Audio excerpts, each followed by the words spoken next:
Hello বন্ধুরা, আজকে আমি বেগুন ভাপা বানাচ্ছি। তো তার জন্য আমি কি করলাম, প্রথমে বেগুনটাকে কেটে তেলে ভাজা করে নিলাম। তারপর আমি এদিকে মশলাটা রেডি করার জন্য আমি সাদা সর্ষে, লাল সর্ষে আর জাল মগজ, দুটো কাঁচা লঙ্কা দিয়ে মিক্সিতে আমি এখন গ্রাইন্ড করে নিয়েছি। আর তারপরে আমি একটি বাটিতে ঢেলে নিলাম, কারণ ওইটাতেই আমি ভাপাটা বসিয়ে দেবো যার জন্য।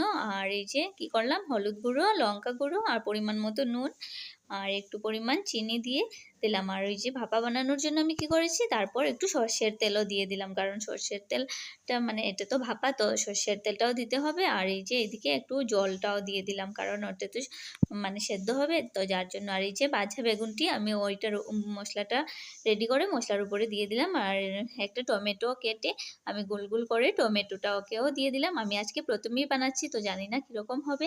আর এই যে ভাপাটা আমি ঢাকা দিয়ে বসিয়ে দিয়েছি, আর এখন ভাপাটা হয়েও গেছে।